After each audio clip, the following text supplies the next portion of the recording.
Allez, c'est bien la dernière de l'année, des plus encore, et on termine en beauté avec un plateau spécial atypique.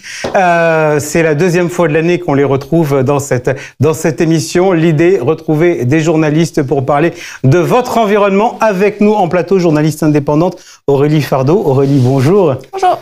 Dans le club des vestes noires, il est à côté d'Aurélie. C'est le rédacteur en chef de Citywire France, Jérémy Gatignol. Jérémy, bonjour. Bonjour. Et puis lui, il a fait le choix, comme moi, d'être en chemise blanche. Rédacteur en chef désormais de Radio Patrimoine, Cédric Decoeur. Cédric, bonjour. Salut Jean-François. Merci à tous les trois d'être à nouveau venus. On a pris la même règle du jeu que la fois précédente. La règle du jeu est relativement simple. Dans notre petite boucle WhatsApp, chacun présentait un sujet en se disant « moi, c'est le sujet que j'ai envie de traiter ».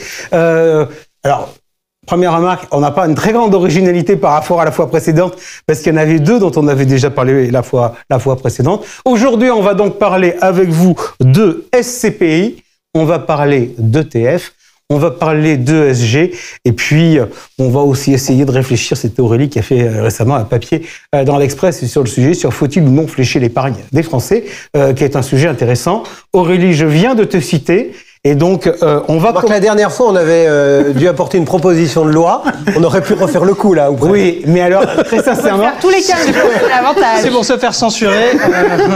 Très sincèrement, c'est la raison pour laquelle on ne l'a pas fait, puisqu'effectivement, les ministres ne durent pas forcément très longtemps. Donc, il vaut mieux éviter de se mettre dans cette position-là si on a envie un peu d'exister durablement. Aurélie, ton sujet, les SCPI. Les SCPI. 2025, le renouveau des SCPI. Point d'interrogation. C'est un peu la grande question du moment parce que si je dresse un rapide état des lieux 2023-2024, on a eu, je crois, un peu plus de 28 SCPI qui ont baissé leur prix de part. On a aujourd'hui un petit souci de liquidité sur un certain nombre de ces produits-là avec, je crois, à peu près 2,8% de la capitalisation qui est bloquée, donc 2,5 milliards d'euros qui sont bloqués, qui peuvent pas sortir. Et on a quand même un grand changement depuis quelques mois, c'est un enclenchement de baisse des taux. Donc un enclenchement de baisse des taux qui devrait, en toute logique, se poursuivre, voire peut-être même s'accélérer en 2025, qui change quand même assez drastiquement la donne pour l'immobilier, parce qu'on va avoir le recours au crédit qui va redevenir un petit peu plus attractif, donc des montages plus nombreux possibles pour les investisseurs. On va avoir un panorama concurrentiel dans le monde de l'épargne qui est aussi chamboulé. On pense tous que le taux du livret A va baisser, les comptes à terme vont être moins mis en avant, les opérations de bonus sur fonds en euros devraient quand même commencer à se tarir ou être un petit peu moins agressives, etc., etc. Donc la prime de risque de l'immobilier redevient un petit peu plus importante et les SCPI devraient redevenir plus attractives l'année prochaine. Donc si on met tout ça bout à bout, le discours ambiant dans l'industrie, c'est de dire on va assister à un rebond, la collecte va revenir et puis le marché des SCPI va repartir. Et d'ailleurs, il y a eu une étude assez intéressante d'AEW sur le sujet qui dit que d'ici fin 2019, on devrait retrouver sur le marché immobilier à peu près les valeurs immobilières d'avant la crise, donc de mi-2022. Maintenant, il y a quand même quelques interrogations importantes et quand on parlait du marché des SCPI, peut-être que maintenant il va falloir parler, en tout cas sur les prochaines années, des marchés des SCPI, parce que on a toujours des produits qui sont englués dans leurs difficultés, qui a priori n'ont pas les moyens de faire la différence en termes de rendement, en termes de versement de dividendes pour réanimer une collecte qui aujourd'hui est moribonde. Et puis de l'autre côté, on a tout un tas d'acteurs, tout un tas de nouveaux produits qui tentent de se faire une place sur le marché. Et un des leviers pour se faire une place sur le marché, c'est aussi d'afficher des taux de rendement hyper attractif, merci. J'allais dire boosté, mais c'est très bien. Et donc, on commence déjà à entendre des chiffres qui sont quand même assez presque délirants, quand on entend des 8%, des 9% sur le marché des SCPI. Alors qu'à côté de ça, il y a des produits qui sont... Je rappelle qu'il y a cela quelques années, quand on entendait du 7 ou du 8, il fallait impérativement, grosso modo, qu'on dise que c'était une arnaque, parce que c'était un rendement qui était beaucoup trop élevé. On peut se poser la question de savoir s'il ne faut pas le dire encore aujourd'hui, mais voilà. Donc la question, ça va être... Je pense que sur les 2-3 prochaines années, ça va être... il va y avoir un phénomène de rattrapage progressif, mais qu'il ne faut pas espérer, je pense, de miracle pour 2025, en tout cas. Alors... Intéressant ton sujet. Je voudrais qu'on le prenne, avant de le prendre, si tu veux bien, sur le côté SCPI, sur le côté environnement concurrentiel.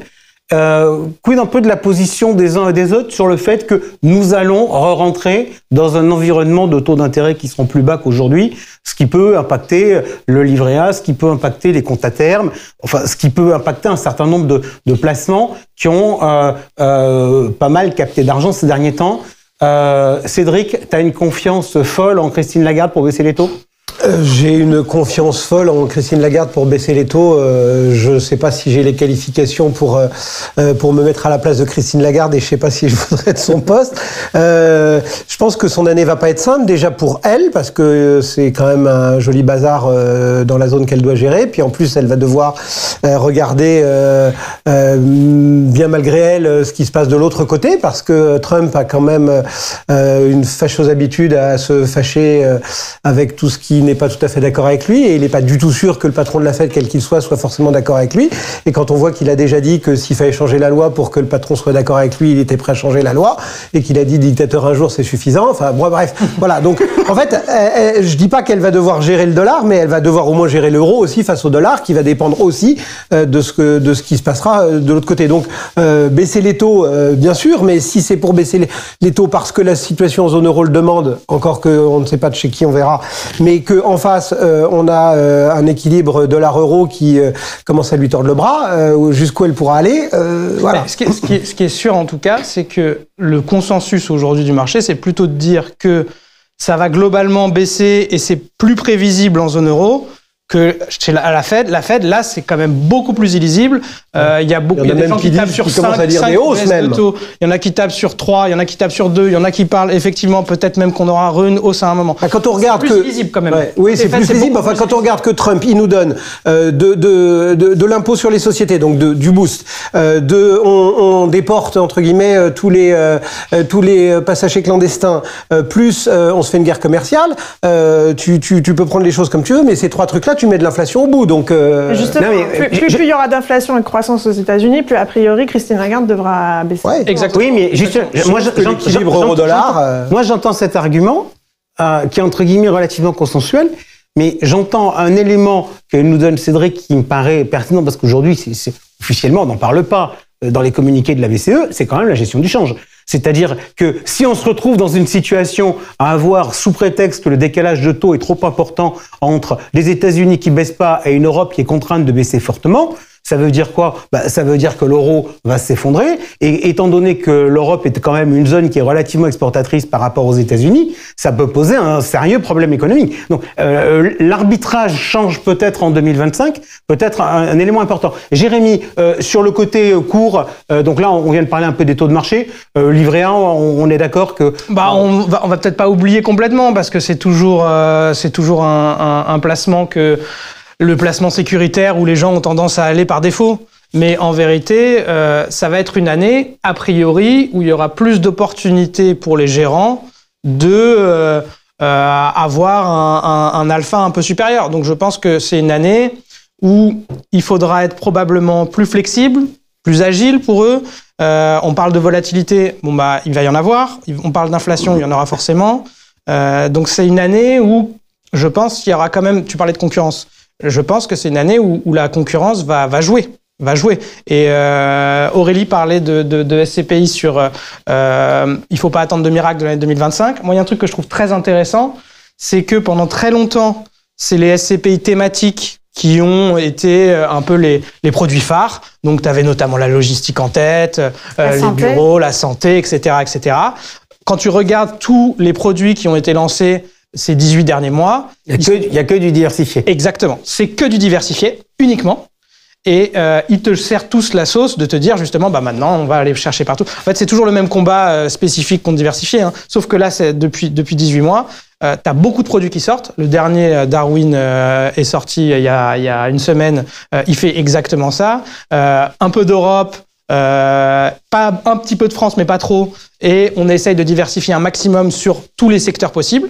Ça, c'est une vraie tendance. Et je pense qu'elle va se... Alors, une tendance d'ailleurs qui interpelle, parce qu'on peut se dire, si on a 20 SCPI sur le marché qui font du diversifié en Europe, comment elles se démarquent les unes des autres?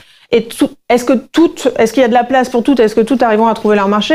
Moi, j'en doute. Elles annoncent des taux intéressants en plus. Nous, ce qu'on a vu, juste quand même dans les mouvements de marché, ce qu'on a vu ici sur ce plateau dans le dernier club expert immobilier, c'était le retour, non plus sur l'Europe, parce que les flux de capitaux sont quand même un peu moins importants, mais sur le marché français et sur le marché local, c'est-à-dire hors Paris, avec des SCPI qui sont plus territoriales. On dit tout ça, on entend parler de diversifié. Pardon, mais il y a quand même un événement dans le sujet des SCPI. Une SCPI sur les États-Unis. C'est vrai que ça, c'est pas rien, faut le reconnaître. Est-ce que quand nos réflexions, quand on voit ça, on se dit quoi? On se dit, bon, on connaît le talent des équipes de Quorum pour inventer des concepts, concepts qui sont... on peut dire quand même largement récompensés, puisque c'est c'est quand même eux qui sont arrivés en disant on va pas vendre de la SCPI en disant c'est de l'OAT plus quelque chose, mais on va vous donner un taux de 6%, on va vous faire des produits sur lesquels on fait ce qu'on veut. Et on va pas se laisser contraindre par une allocation d'actifs spécifique. Ils étaient allés sur le Royaume-Uni. Quand on voit ça, parce que t'évoquais, Jérémy, là, le concept des thématiques, on sentait bien qu'il y avait une approche qui était en train de devenir de plus en plus financière dans le monde de l'immobilier. Là, est-ce que finalement Quorum fait pas un peu pareil en disant, bah finalement, pourquoi demain on lancerait pas Quorum Asie sous prétexte qu'il y a des immeubles intéressants à Singapour? Des SCPI géographiques. Bah, en vérité, ils le font déjà. Juste, c'est pas estampillé de cette manière-là. Là, c'est peut-être un coup marketing. C'est plutôt bien joué parce que finalement, la SCPI américaine, bah, il y en avait pas comme ça, en tout cas. Pour le coup, si on veut parler de SCPI qui se démarque, voilà, c'est ça, il pourrait y en avoir d'autres. C'est novateur. Plutôt bien joué. Il pourrait y en avoir d'autres. Bien sûr. Mais tu disais SCPI Asie, mais pourquoi pas? Je pense qu'il y a des choses qui vont arriver. Alors, quoique investir sur la Chine en ce moment, le marché immobilier, je sais pas si c'est une bonne idée, mais en attendant, c'est une manière de se démarquer. Et toutes les SCPI qui sont sorties ces derniers temps étaient que des diversifiés un peu classiques. Donc, il va falloir trouver quelque chose, en tout cas. Cédric? Moi, je trouve ça assez sympa de diversifier. Donc, l'idée de voir une SCPI américaine, je trouve ça plutôt sympa. En plus, c'est vrai que jusqu'à présent, les données sont là pour dire que Quorum s'est pas beaucoup trompé. Après, ou trompé. Mais en fait, moi, j'ai un certain nombre de questions plus fondamentales qui n'ont rien à voir avec Quorum d'ailleurs, spécifiquement. C'est autour des SCPI, parce que en fait, tout ce qu'on a dit depuis le début, ça interroge quand même sur la façon aussi dont c'est passé, dont a été géré, notamment en termes de communication vers les épargnants, la crise qu'on vient de vivre sur les SCPI. Et force est quand même de constater que au début de la crise, il y en a beaucoup qui ont dit non, il n'y a pas de problème, non, il n'y a pas de problème, avant d'être obligés de concéder des baisses de prix de part, etc. Et rares ont été les acteurs à avoir, dès le départ, identifié le problème en disant voilà le problème, il est identifié, on est concerné ou on l'est pas, on l'est peu, enfin bref. Et oui, ça va avoir un impact, ou ça n'en aura pas parce qu'on n'est pas concerné, et ça va être traité, et ça va durer tant de temps. Ça a été très très rare. Et beaucoup plus d'acteurs ont dit non, il n'y a pas de problème, avant d'être obligés de l'admettre. Et ça, je pense que ça a fait très mal auprès de pas mal d'épargnants qui sont pas prêts de remettre une bille dans une SCPI. En plus, derrière, si on veut diversifier, si on veut innover, etc., il va falloir innover comment? Alors, soit par des thématiques, effectivement. Alors là, peut-être qu'effectivement, on peut l'expliquer à des clients ou à des prospects. Et donc ça, ce sera peut-être une sélection effectivement plus fine. Mais par contre, il y a quand même, tout en termes de rendement, avec cette question quand même des taux trop élevés, enfin, potentiellement trop élevés pour être capable de dire qu'est-ce qu'une arnaque ou pas une arnaque. Et puis surtout, moi je trouve que il y a des questions de frais, il y a des questions de savoir trouver le produit. Après, s'il y a tant et tant de produits, comment est-ce qu'on fait son choix, etc. Et donc, dans une classe d'actifs que moi je trouve à laisser un petit goût un peu amer à certains épargnants, même si les rendements se sont tenus, c'est pas évident aujourd'hui de dire je vais revenir avec un super taux, avec des qu'est-ce qu'il en sera des frais d'aller aux États-Unis, et en plus de troubler, parce que quand on part sur des marchés étrangers, on le voyait déjà avec une partie de l'Europe, c'est qu'il y a des fiscalités différentes, il y a ceci, cela. Aller expliquer tout ça aux clients ça va pas être simple. Juste, Aurélie, ton argumentaire était parfait. Toujours. Mais Sur attention, il y a le mec qui arrive. Non, mais sur la lecture par rapport aux clients, par rapport à la comparaison, on a une émission qui est quand même regardée aussi très largement par des conseillers. Moi, je voudrais regarder la problématique côté conseiller. Et on a un sujet qui est assez intéressant sur les SCPI, c'est que tu évoquais plusieurs familles. Donc, il y a les historiques, on a évoqué les thématiques, on a évoqué les diversifiés, etc. Il y a les zéros de frais d'entrée. Et on a celles avec des frais d'entrée.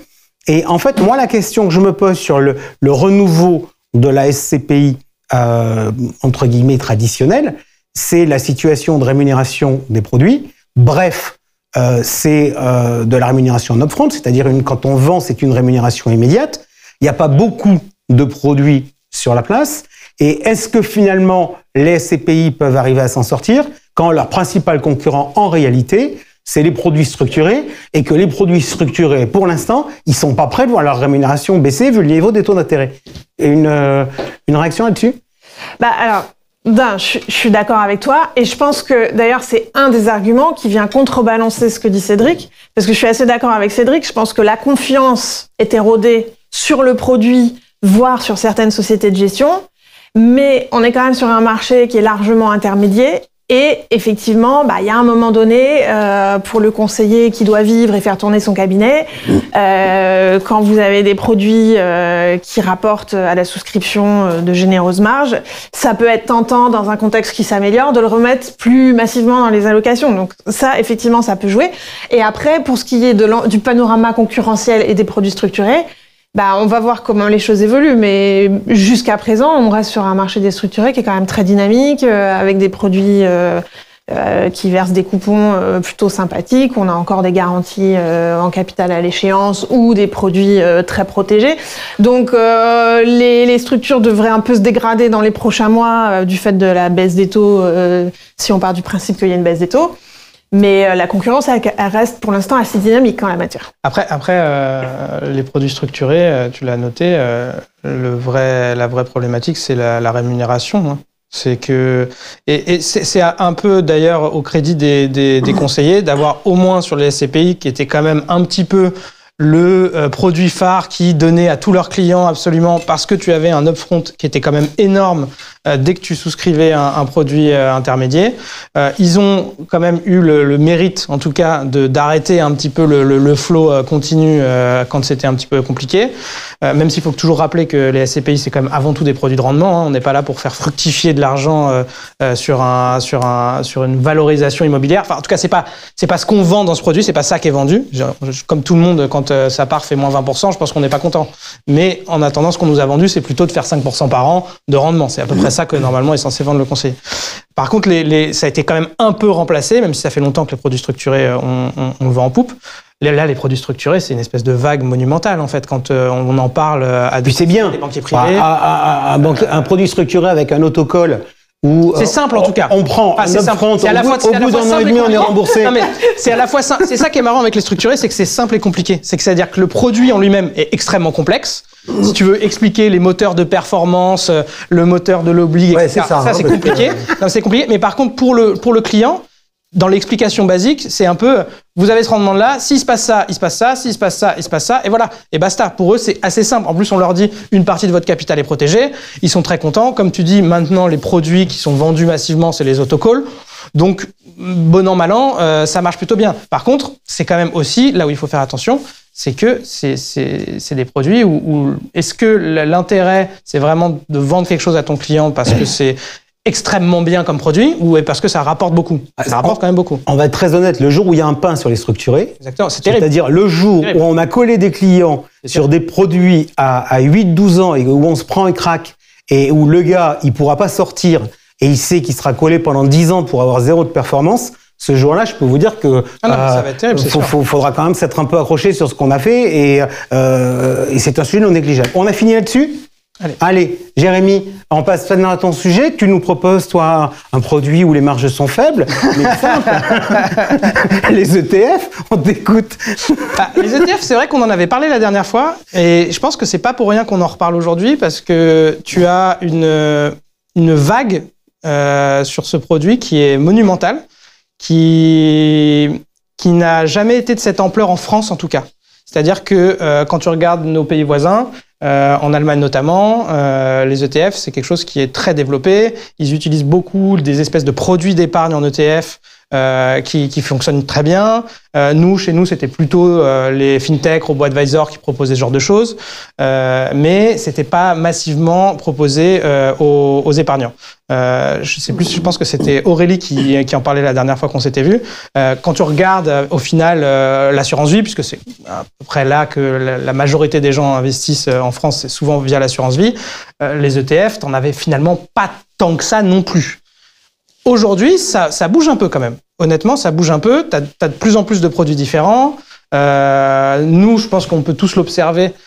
Tu as un nombre de lancements d'ETF qui est astronomique en France ces dernières semaines, ces derniers mois. On va finir l'année au global, dans le monde entier, à plus de 1000 milliards d'euros de collecte nette sur les ETF. C'est énorme. En France, on a une collecte qui va être positive. Ça faisait longtemps qu'elle n'avait pas été positive au global sur les ETF. Et tu as on va dire une vague vraiment importante. De là, carrément même, on peut y croire ou non, quand tu as le dernier observateur de Kantar sur les CGP, te disait même que 60% d'entre eux étaient vraiment intéressés par le produit, etc. Il n'est pas margé, tu l'as dit, donc on peut se demander si c'est vrai, mais en attendant, comme c'est quelque chose qui revient de plus en plus, les clients commencent à le connaître, et donc, ils commencent à en demander et à le réclamer. Mais quand on regarde, c'est très important. Quand on regarde le tableau de bord des investisseurs de l'AMF qui maintenant communiquent avant tout sur les ETF plutôt que de communiquer sur les actions, c'est un mouvement de marché qui est absolument invraisemblable. Et ce qui est intéressant, c'est que ça cible une catégorie d'investisseurs qui sont des nouveaux investisseurs depuis 3-4 ans, qui sont des investisseurs jeunes. Donc, tu as une espèce d'énorme vague sur les 25-35 ans, ou sur les 18-35 ans, disons, qui investit massivement en ETF. Et donc, en tant que société de gestion, en tant que conseiller, etc., il y a un moment, ils se disent, il va falloir qu'on prenne le train en marche. Parce que les investisseurs qui ont 18-35 ans, dans quelques années, ils en auront 45, 50, c'est eux qui auront l'argent et c'est eux qui investiront. Et en plus de ça, tu as beaucoup de tendances sur les ETF, sur les ETF actifs, les ETF sur le non-coté. Enfin, tu as plein de choses qui arrivent en ce moment. Cédric, est-ce que tu te sens l'âme d'un 18-35 ans? Non, je ne sens pas l'âme d'un 18-35 ans parce que j'en ai quelques plus. Non, en fait, fondamentalement, j'ai rien contre les ETF. Je trouve qu'il y a des tas d'outils financiers qui permettent des tas de choses et c'est très pratique et c'est même parfois sans doute très utile. Par contre, moi, je suis le digne descendant d'un boursier, d'un analyste. J'ai vraiment la bourse, le titre vif chevillé au corps, et ça me désole un peu de voir que maintenant, dans toutes les grandes gestions, en fait, il n'y a plus d'idées. On chope un ETF et on se laisse porter par l'ETF, etc. Et moi, je me dis, c'est bien dommage. Et je me dis, si quelque part on continue à massacrer le marché des titres, est-ce qu'il y aura des ETF? Parce qu'il faut quand même bien qu'à un moment il y ait un sous-jacent. Donc s'il n'y a plus de titres, voilà. Et puis il y a un autre truc qui me gêne vraiment sur les ETF. Et là, je reviens sur l'histoire de pédagogie, etc. du départ avec les SCPI. C'est de dire quand même c'est non, quoi. Je sais pas. Est-ce que quelqu'un comprend quoi que ce soit? Est-ce qu'un client comprend quoi que ce soit au nom de n'importe quel ETF qu'il achète? Non, ni gobe que dalle. Voilà. Mais en revanche, juste... Donc pour mon côté pédagogique en plus, moi ça me désole. Je vais te charrier. Non, mais annoncé. Non mais tous les deux, on a une chemise blanche aujourd'hui et on aime tous les deux les actions, etc. Est-ce qu'il n'y a pas quand même une réalité toute bête qui est que acheter aujourd'hui un ETF, c'est plus simple, c'est plus rassurant. Bien sûr. Et est-ce que dans ce schéma-là où on voit cette tendance de fond, si on devait, pardon, mais gueuler un bon coup, ça serait pas quand même un sacré coup de gueule qu'on devrait passer par rapport aux émetteurs qui n'en ont rien à carrer des investisseurs, qui préfèrent aller faire des roadshows autour de fonds de pension que d'essayer d'aller collecter l'épargne des Français pour venir les financer. Il n'y a pas que les émetteurs. Les boîtes, elles sont mignonnes. Les boîtes, elles sont mignonnes. Il faut que les Français aiment les gens de l'entreprise. Mais entre guillemets, les boîtes cotées, elles font aucun effort pour aller se présenter, expliquer leur business model, etc. Donc, regardez une boîte, c'est passionnant. Mais quand aujourd'hui, on ne peut pas acheter une action, quand on a une action qui vaut 700 balles et que si tu as 640 balles, on te dit « Ah non, monsieur, désolé, vous avez 640 balles, vous ne pouvez pas le faire, etc. » mais est-ce qu'il n'y a pas aussi un problème de place par rapport à ça, il y a le besoin de place, tirer un peu les sonnettes à quelques-uns? Et quand on voit toutes les boîtes qui décident d'aller sans doute se faire coter ailleurs qu'à Paris parce que... Il y a un vrai problème de financement, cela dit. Ouais. Et il y a un sujet qui n'a pas non plus été trop abordé, c'est le sujet des frais. Parce que pour boucler la boucle, Jérémy a évoqué la tendance des ETF actifs. Cédric expliquait que quand même c'était triste de ne pas avoir un peu plus de conviction dans la sélection de valeurs. Finalement, les ETF actifs, quelque part, ils réunissent le meilleur des deux mondes puisqu'ils sont censés mettre en avant une gestion active dans un produit coté, liquide, peu cher, etc. Et moi, j'ai une question extrêmement naïve qui est de me dire, la quadrature du cercle, je ne comprends pas comment ça fonctionne puisque tout ça est vendu avec quelques dizaines de points de base et qu'il y a un moment donné où les convictions, la gestion, j'ai encore vu un ETF labellisé ISR qui vient de sortir, tout ça, ça se paye. Donc il y a un moment donné, je me demande un petit peu quelle est la stratégie actuelle des sociétés de gestion en la matière. Parce qu'on voit des ETF actifs arriver, on a un peu l'impression que c'est sponsorisé par les frais qui sont collectés sur la gestion et les fonds traditionnels, sauf que l'investisseur n'est pas complètement idiot et donc à un moment donné il va faire les arbitrages en conséquence. Donc je suis quand même très curieuse de voir comment tout ça va évoluer dans les prochaines années. C'est hyper intéressant parce que quand tu discutes aujourd'hui avec des sélectionneurs de fonds, puisque ce sont eux que draguent grosso modo les sociétés de gestion, quand tu discutes avec des investisseurs institutionnels, etc., ils te disent tous qu'ils regardent de près ce qui est en train de se passer sur les ETF actifs. Pour l'instant, l'offre, en tout cas en France, mais même un peu à l'étranger, il y en a un peu plus aux États-Unis, est relativement faible, donc ils peuvent pas piocher là-dedans, mais ils te disent tous qu'ils vont, dans pas si longtemps que ça, switcher des fonds actifs pour des ETF actifs. Et je pense que la stratégie des sociétés de gestion, pour moi, elle est de se dire, je veux pas rater le train. Parce qu'en fait... De toute façon, ils vont tous scruter la performance, quoi. Exactement. Et la plupart, je pense, lancent aussi, tu sais, ils lancent un ETF actif quand ils ont une stratégie active presque identique. Donc, en fait, ils monopolisent. C'est pire. Ils vont se phagocyter. Moi, je suis client, je me dis, donc, en fait, moi, je sers de vache à lait pour pouvoir créer des produits qui vont servir à d'autres clients qui vont avoir la même stratégie que moi, mais 4 fois moins cher. C'est un peu la mort de la gestion active. Tu fais partie des clients évolués, là. Parce que les clients, ils vont pas... investisseurs institutionnels, ils sont pas... ils payent peut-être pas 4 fois le prix d'un ETF. Je fais un petit parallèle, puisque tu évoques le financement et les modèles économiques. Petit souvenir de presse. Tu diriges un journal papier, tu décides de lancer un site Internet, tu dis tout ce qui est contenu dans le journal papier, on va le mettre sur Internet.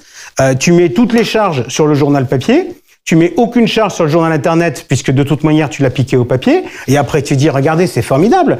Le papier, ça perd un fric fou. Et Internet, c'est super rentable. La beauté de la compta analytique. Le truc, il est fait. Non, mais juste, d'ailleurs... Ce que tu dis, ton analogie est intéressante, parce que justement, ça fait peser un vrai risque sur la gestion active. Ça fait peser un vrai risque sur la gestion active. Et quand tu regardes la poussée réglementaire aujourd'hui, t'es gérant actif, t'es multigérant notamment, tu fais du fonds de fonds, etc. Ou de la gestion sous mandat, peu importe. Tu veux te mettre sur un assureur, chez un assureur vie.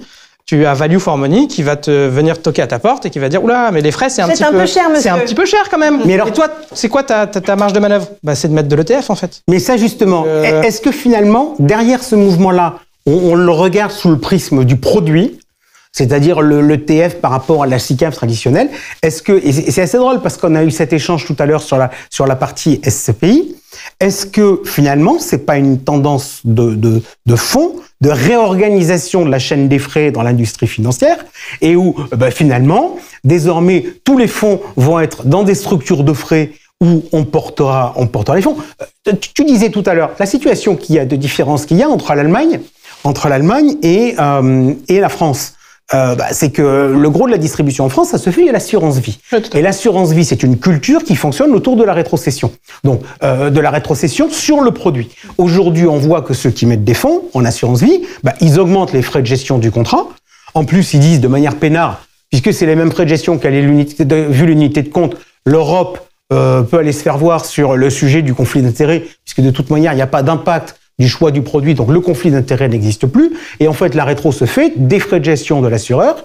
Et donc, à partir de ce moment-là, on se retrouve à avoir dans les fonds, qu'ils soient ETF ou qu'ils soient gestion exclusive, que les frais de gestion et pas autre chose. Donc, est-ce que finalement, c'est pas une tendance d'évolution du marché, de structuration des prix dans le marché où les frais ne font plus se retrouver au même endroit?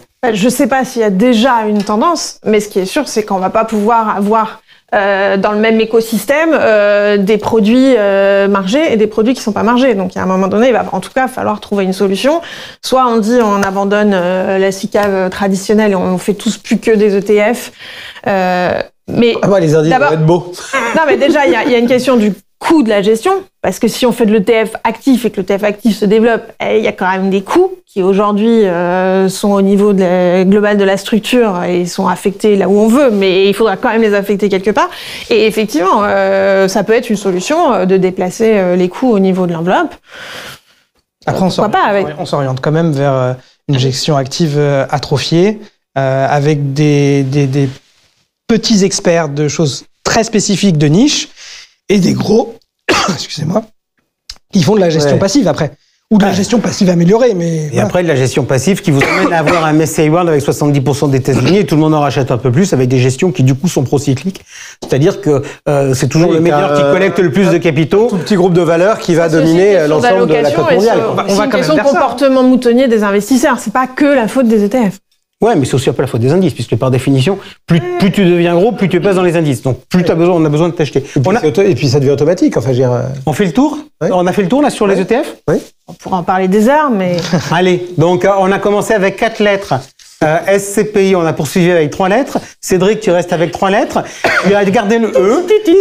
Le compte est bon. Tu as gardé 3 lettres, mais tu as rajouté derrière le E, tu as rajouté le S et le G. Exactement, le SG. Environnement, social et gouvernance, c'est ça? Ouais.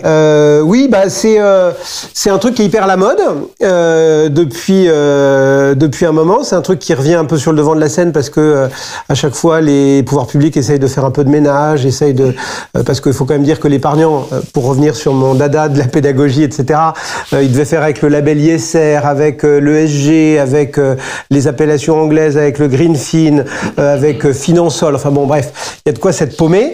On a passé notre temps à dire les fonds, la levée de fonds se fait plus facilement sur de l'ESG. Tout le monde veut de l'ESG.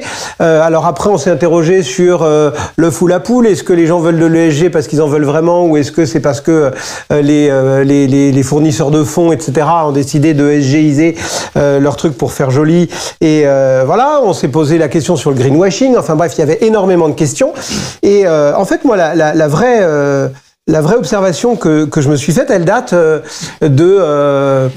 du début de l'invasion de l'Ukraine par la Russie. Et je me suis dit, en fait, c'est très sympa, l'ESG, là, c'est bien, de tous rouler à vélo, de pas boire dans des gobelets en plastique, d'avoir des valeurs comme ça, de bien traiter ses salariés, qui est une égalité homme-femme ou femme-homme, comme vous voulez, pour les salaires, etc. Très bien, ok, c'est que de bonnes choses, mais s'il y en a un en face qui décide de venir nous mettre sur la gueule, et que ce monsieur-là, il a éventuellement pas tout à fait les mêmes valeurs que nous. Ben, faut tendre l'autre joue. Ouais, faut tendre l'autre joue, mais ça, c'est pas de l'ESG. Et que ce jour-là, on n'a pas, parce qu'on a oublié d'y investir, ou parce qu'on ne pouvait plus y investir, quelques armes pour faire valoir nos valeurs, elles ne servent à rien. Donc, je me suis mis à réfléchir sur ce débat entre les différents types de ESG, et en clair, le best in class, enfin bref, une sélection ou une exclusion, puisque c'est à peu près les deux modes de pensée qu'il y a. Et au début, on m'a pas mal rayonné, et je m'aperçois, en discutant avec pas mal d'acteurs, que de plus en plus, l'exclusion bête et pure a un peu de plomb dans l'aile, et ça m'interpelle pas mal. Ok, donc tu es favorable à un ESG de transition où on fait des... Mais je pense qu'il va transitionner tout seul, ouais. Alors, qui attaque... J'ai le souvenir, Aurélie, d'un échange qu'on a dû avoir sur LinkedIn, sur un papier que tu avais dû faire pour l'AGFI. Est-ce que j'ai écrit encore? Non, mais... Des trucs bien, forcément. Non, mais t'avais fait un papier, j'avais dû dire super papier. Le problème, c'est que j'ai l'impression, à la différence de ce que dit Cédric, que les gens s'en foutent de plus en plus. Oui, effectivement. Là où je ne fais pas tout à fait le même constat que Cédric, alors non pas sur le sujet de la transition, qui est un autre débat, mais sur le fait de savoir si l'ESG est un vent en poupe. Moi, je dirais plutôt non. Alors, non, mais chez les clients, c'est clair. Il y a 2 poids 2 mesures. C'est-à-dire que l'ESG est installé. Bon, faut pas dire le contraire. L'ESG est installé. Toutes les sociétés de gestion font de l'ESG. Ils ont musclé leurs équipes. Ils ont des compétences. Les investisseurs institutionnels font de l'ESG. De toute façon, ils n'ont pas le choix.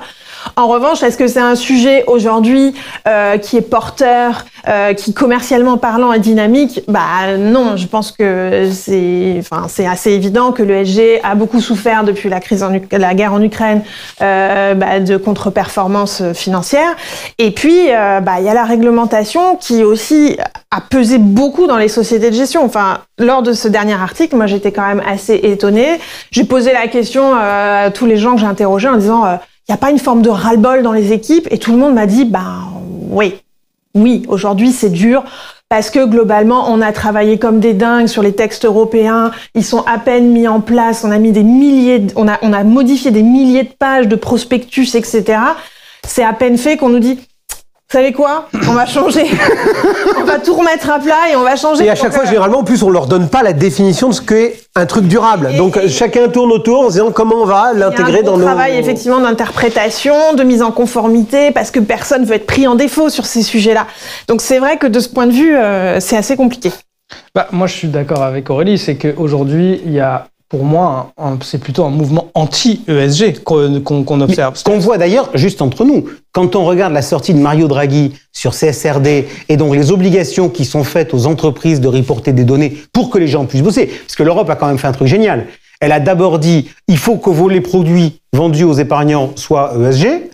On définit 3 règles et ensuite on a dit, bien plus tard, il va falloir que les entreprises donnent des informations sur ce qu'elles font.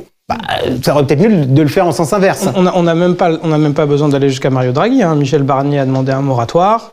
L'AMF est tatillonne sur la directive de l'EFAMA sur la manière dont les fonds sont dénommés sur la durabilité. Ça arrivera en application dans pas longtemps. Et pour le coup, nous, on est toujours pas dedans. Là, on freine des cas de fer en ce moment, mais ça revient un peu à ce que Trump qui arrive aussi. C'est ça, mais ça revient à ce que parce que lui, il n'est pas très ESG compatible. Si on est les seuls à vouloir faire bien les choses, il y a un moment, on se rend compte que ça devient contre-productif. Après, c'est une manière pour l'Europe, quand même, de se démarquer en termes de gestion. C'est-à-dire que quand même, par rapport aux États-Unis, c'est aussi une spécificité. Donc, il y a un moment, pour tous ceux que ça intéresse d'investir dans des choses durables, ESG, etc., c'est quand même... Tu fais le match, tu préfères investir sur la finance durable ou tu préfères investir sur Google, Microsoft et Nvidia?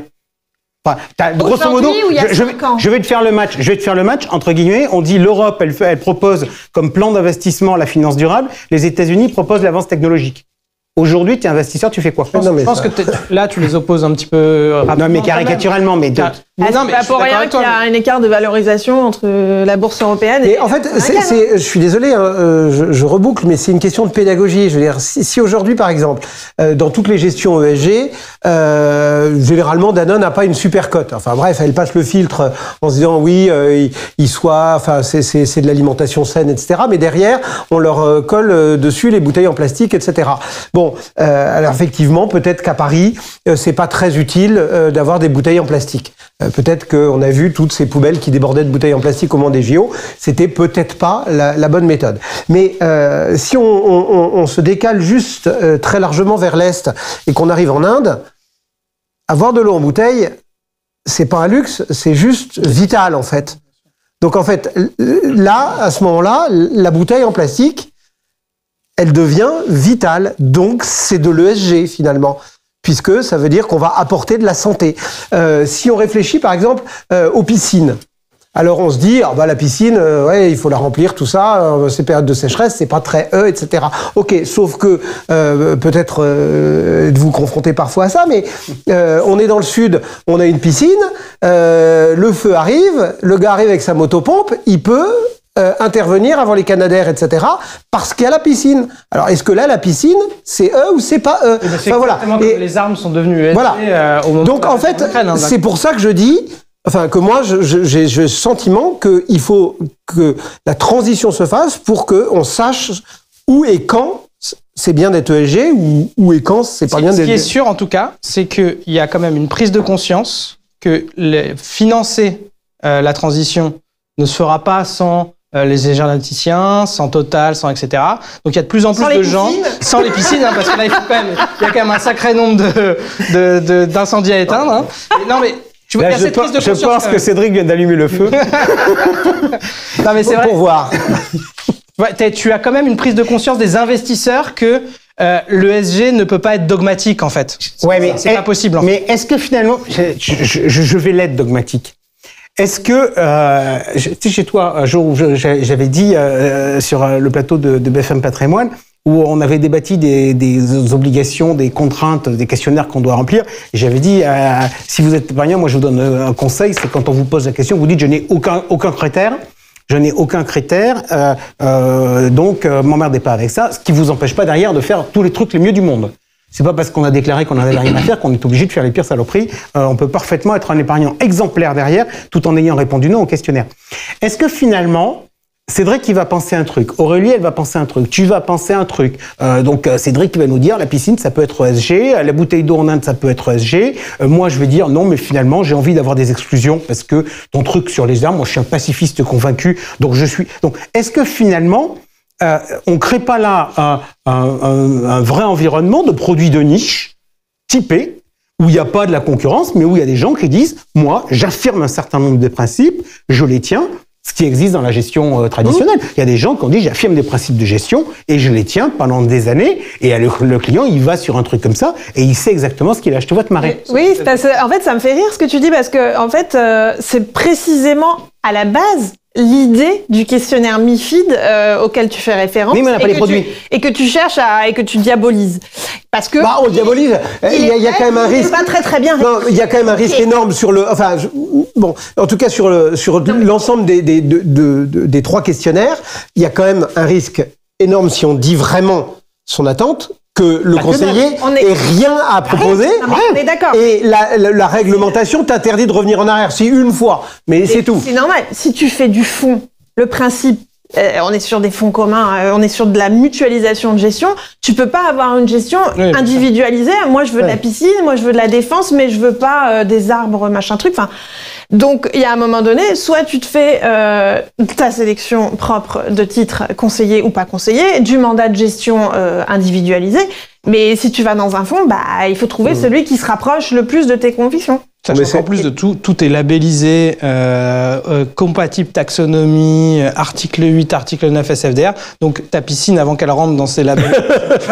Allez, en concluant, on passe au dernier point, parce qu'on a très clairement la volonté de flécher l'épargne vers l'ESG, c'est une évidence européenne. Est-ce qu'il faut flécher l'épargne des épargnants, Jérémy? Moi, je pense que oui.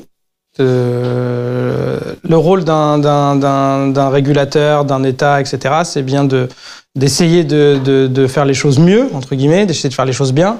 Donc, si c'est pas le rôle de l'État de flécher l'épargne vers des choses plus durables, plus responsables, vers les utiles, de financer des pans de l'économie qui en ont besoin, la transition. Enfin, je pense que tout le monde est conscient qu'il faut investir massivement dans ces choses-là. Donc oui, je pense qu'il faut flécher l'épargne. Comment le faire, ça c'est un autre sujet. La loi industrie verte, est-ce qu'elle l'a fait de manière un petit peu trop violente? Peut-être. Maintenant, sur le principe, moi, je suis plutôt pour ça, parce que je pense que c'est finalement le rôle du gouvernement, du régulateur, tout ce qu'on veut, d'essayer un minimum d'envoyer l'argent au bon endroit, quoi. Cédric.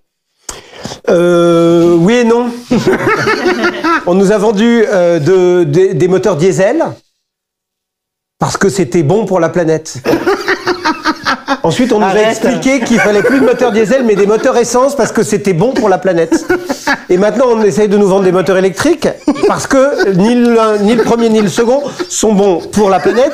Et on vient de s'apercevoir, par exemple, au Japon, que on revient au moteur diesel parce que finalement, c'est bon pour la planète. Bon, le parallèle s'arrête là, mais je préférais qu'on essaye de convaincre les gens plutôt, et donc de flécher un peu, plutôt que de contraindre les gens. Je pense que, et je reboucle sur un, soyons pédagogues, enfin, essayons d'expliquer aux gens pourquoi. Et ça, effectivement, ça me semble être le rôle de l'État, plutôt que de dire bouffe de l'ESG, parce qu'il faut que tu bouffes de l'ESG, ou bouffe du ceci, parce que tu dois bouffer du cela. C'est un vaste sujet, il y aurait beaucoup à dire, mais... Toi, en plus, t'as fait un papier. Ouais. T'as fait un papier, Ouais, t'as discuté avec des gens. Moi, Oui, alors que nous, c'est le café du comptoir. Tu vois. Non, mais il a discuté avec des gens Non, en leur donnant la l'intelligence problématique. spontanée. Nous, on profite de notre expérience, c'est différent. Pour rebondir sur ce que disait Jérémy, ça pose la question de l'alignement des intérêts individuels avec l'intérêt collectif. Parce que ça peut être l'intérêt de l'État de driver les sommes d'argent épargnées par les gens qui sont conséquentes vers certains secteurs, etc. C'est pas forcément l'intérêt de tout un chacun ni son envie. Donc il peut y avoir comme ça des problèmes d'alignement, et donc après les outils, il y a l'outil fiscal. Bon voilà, il y a des outils qui marchent plus ou moins bien. Et donc puis aujourd'hui, après, l'État, il flèche plutôt vers Bercy. et puis après, un deuxième point, outre celui que tu as mentionné qui est très juste, c'est de se dire qu'est-ce que ça donne, à quoi ça aboutit, et est-ce que c'est efficace. Et malheureusement on voit pas C'est-à-dire beaucoup. quand on flèche, on n'a pas beaucoup Si tu prends des entre exemples, guillemets de fiches techniques du résultat obtenu, quoi. bien souvent ça sert surtout ça profite surtout à certains secteurs industriels ou à certains secteurs financiers, à certains vendeurs de produits, et finalement ça sert assez peu les objectifs initiaux. Et puis, quand tu parlais de greenwashing tout à l'heure, Cédric, je suis désolé, mais il y a un moment, c'est très bien de flécher vers l'ESG, mais Tout le monde s'est mis sur le créneau pour en profiter. Voilà, qu'est-ce qu'un fonds ESG ? De toute façon, finalement, tout repose un petit peu là-dessus. La taxonomie européenne était censée résoudre un peu le souci, mais tant qu'on n'arrive pas à se mettre d'accord véritablement sur ce que c'est qu'un fonds durable, un fonds ESG, on appelle ça comme on veut, et qu'on a un vrai gage de qualité, d'engagement sur le produit vraiment, et sur ce qu'il investit, c'est très compliqué, parce que moi, j'ai commencé l'intervention en disant que moi je trouvais ça bien, je trouvais ça louable et que c'était important. Maintenant, on sait que ça va aussi vers des fonds qui ne le sont pas. Donc là, c'est plus problématique. Et là, tu es sur le résultat.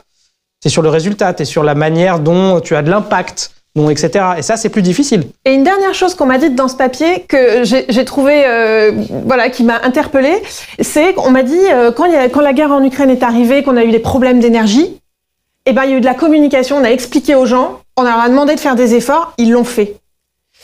Et c'est très vrai, et pas pour parler de ESG, mais on a un problème de financement des entreprises. On dit qu'il faut financer davantage en fonds propres les PME. Peut-être que pour reboucler avec le sujet de la pédagogie, il y a un moment donné, plutôt que de prendre les gens un peu pour des idiots en les obligeant à faire des choses qu'ils n'ont pas envie de faire, peut-être qu'en les incitant, en leur expliquant et en leur donnant envie, ça marcherait un peu mieux. Ok, moi je retiens de notre échange un truc, c'est qu'effectivement il y a un vrai match qui existe entre la macro et la micro. Flécher l'épargne, c'est clairement mettre en priorité les sujets macroéconomiques devant les sujets microéconomiques. Et je pense que on nous saoule en France sur la nullité des Français, sur le fait qu'ils investissent pas en action. Et je pense que c'est pas simplement parce qu'on n'a pas des fonds de pension qu'on en est là, c'est parce qu'on a toujours traité les sujets de la même façon. C'est-à-dire qu'on a toujours traité les sujets en mode diesel. On va faire votre bonheur. Et moi, je regrette vraiment, et c'est un gros problème de la France dans la perception des dossiers, c'est-à-dire qu'on vive toujours sur ce mode de fléchage de l'épargne et qu'on soit absolument pas libéral en disant mais les gens, ils font ce qu'ils veulent de leur pognon, c'est leur vision, c'est leur projet, c'est leur patrimoine, c'est leur stratégie, etc. Et je pense qu'on rééquilibrerait le système en regardant beaucoup plus les problématiques des gens. On améliorerait la culture des gens parce qu'ils seraient obligés de s'y intéresser, la diversité de l'offre parce que tout le monde n'aurait pas les mêmes demandes et que ça créerait pas de choses. Donc je deviens moi de plus en plus un peu un anti-fléchage, sachant que le fléchage il fonctionne quand on regarde les outils très largement par des avantages fiscaux et que en général on sait que quand on a un avantage fiscal, c'est un produit qui va être souscrit par le client et qui, in fine, n'aura aucun intérêt pour le client.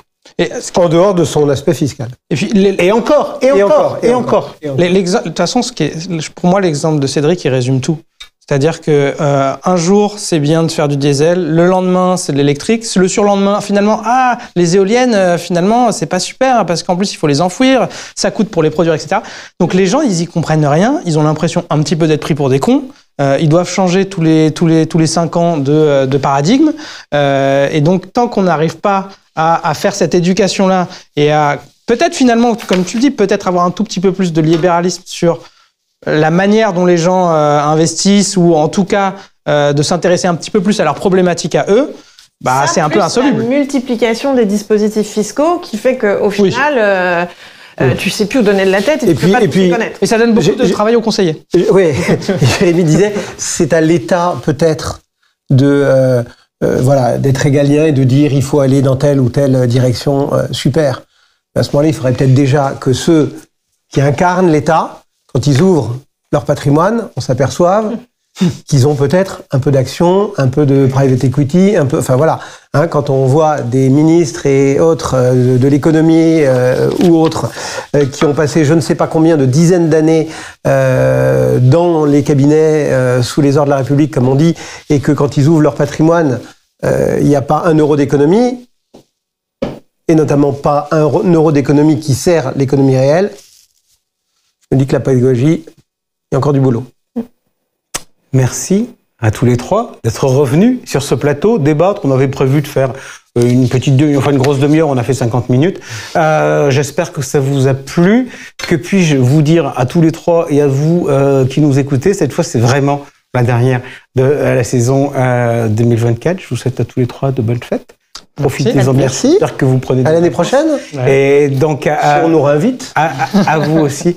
Et je conclus donc par ce mot. À l'année prochaine. Merci.